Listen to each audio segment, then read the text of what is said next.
Binawi raw ni Kerwin Espinosa ang pagsangkot niya kay Albuera Leyte Police Chief Jovie Espinido sa iligal na droga. Sinabi raw ito ni Espinosa kay PNP Chief Ronald Bato de la Rosa. Samantala mahigit 170 pulis naman na nagpositibo sa droga ang nakatakdang sibakin sa pwesto. Narito po ang aking report. Sa Cebu City.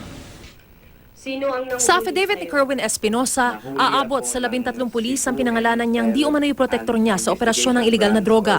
Kabilang sina Chief Inspector Wilfredo Abordo at PO3 Dennis Tofifiel na nakadetain na ayon sa Regional Investigation and Detective Management Division ng Police Regional Office 8.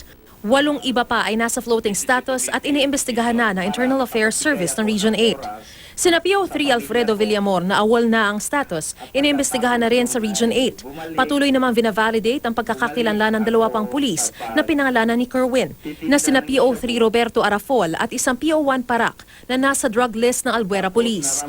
Isa sa mga nabanggit ni Kerwin na binigyan daw niya ng pera, si dating Eastern Visayas Regional Director Chief Superintendent Asher Dolina. Itinanggi ni Dolina ang akusasyon. Nakausap na raw ng PNP Chief si Dolina at pinayuhan siyang magpaliwanag sa Senado.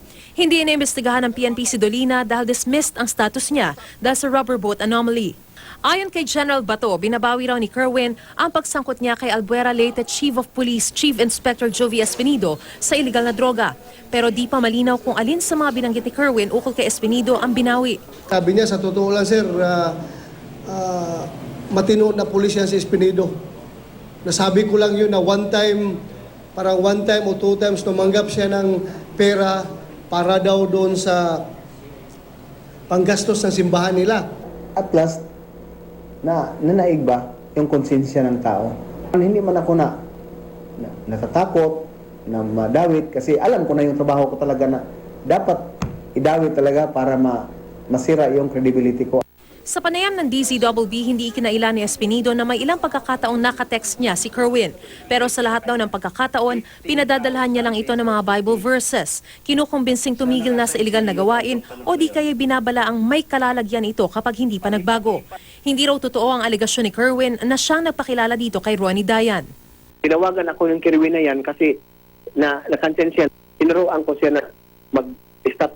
Puspusan na rin daw ang internal cleansing sa PNP. Katunayan, 174 na mga pulis naman daw na nagpositibo sa droga ang may dismissal papers na at naghihintay na lang daw ng pirma ni General Bato.